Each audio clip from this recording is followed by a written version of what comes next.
Why are Amazon brands choosing to go public? That's the article we're going to be reading from Michael Waters of Modern Retail today. I get sent articles from time to time, and on occasion, I'll go ahead and just flat out read the article because it's fascinating and interesting intel for Amazon sellers as you're on your journey to grow your sales on Amazon. My name is Stephen Pope. I'm the founder of My Amazon Guy. The article begins bit by bit, Amazon sellers are eyeing the public markets. Although Amazon's third party marketplace has been around since 2000, Amazon sellers have historically been far too small to reasonably consider going public. But as Amazon's overall customer base ballooned this past year, so did the size of its top sellers. According to Amazon's most recent earnings report, seller services, the amount that third party sellers pay Amazon in commissions, fulfillment fees, and so on, grew 57% year over year in 2020. Per Jungle Scout, 2% of Amazon sellers now boast a lifetime profit over $10. By the way, we actually read the 2020 State of the Seller report from Jungle Scout days ago. Definitely going to want to go check that one out. Good intel there as well. The third-party vendor PharmaPax, for instance, brings in at least 250 million in sales. For that upper tier of sellers, going public is no longer out of the question.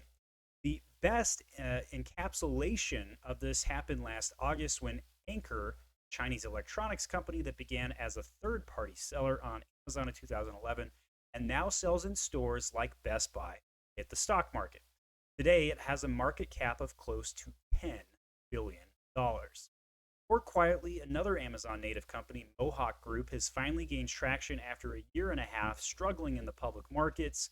It's much smaller than Anker, market cap of $873 million, but its stock has been surging since a low of $1.70 per share in mid-March.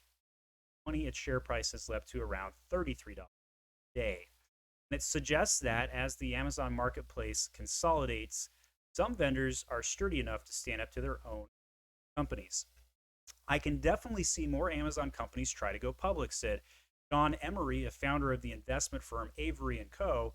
He added that the path of a seller from the Amazon marketplace to the public markets looks different than that of a typical brand.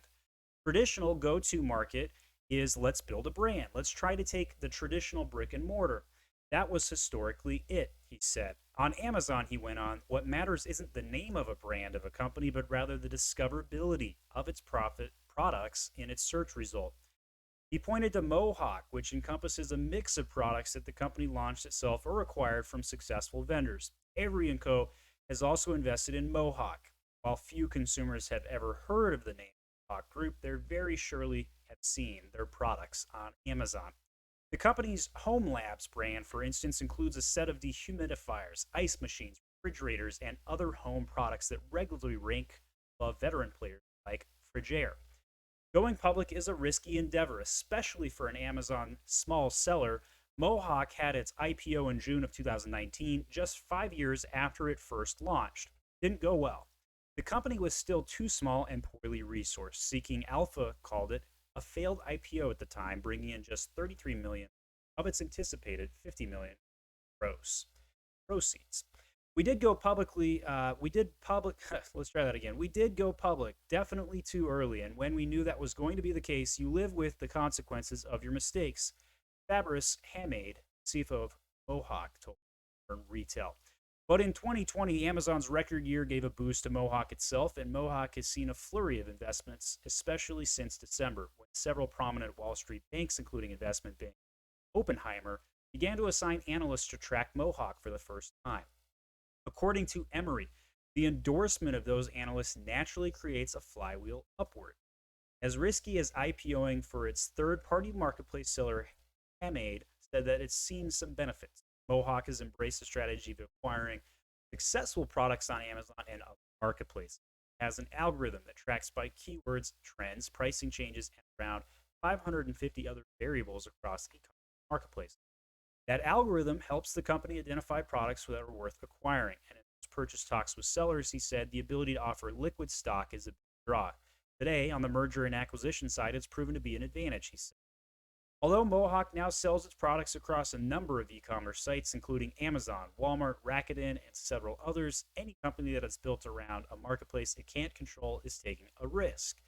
The biggest Amazon sellers rely on their products receiving top slots in search results, and it's totally out of the question that Amazon, through an algorithm change or something more dramatic, couldn't knock off these products down. Seen that from time to time, by the way.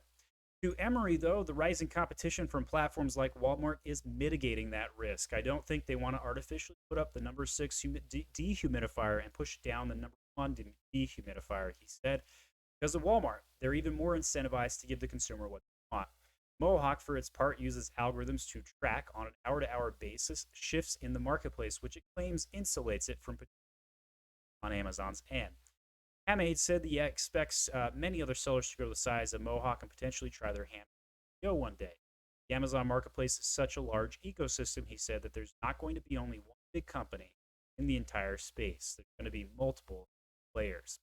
So the reason I chose to read this article today is because I have been seeing the signs. I like to call myself the taxi driver of Amazon sellers, and I see lots of Amazon aggregators coming out and buying up brands. You're probably going to see a lot more content from me around this issue because I think that it's a really important issue to delve into further. Because no matter where you are on the spectrum of Amazon sellers, it's going to impact you. As larger brands come into play, more capital, competition, and it also means harder as they invest further into service offerings. In fact, at my Amazon guy, we are currently chasing these aggregators to earn their business. If you are an Amazon aggregator, please reach out to me. Love your business. And if you're not one of the sophisticated sellers, you got a choice on your hand because what you did to go from 0 to 500K is not going to be the same thing that you're going to do to go from 500K. There's a very different set of rules, set of team, and set of expectations, optimization, sophisticated.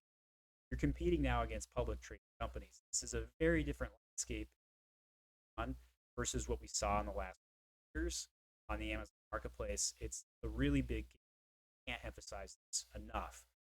I have been suspecting that Amazon aggregators for the last couple of years, but it really accelerated here, and we're seeing it very strong out the 2020 strategy.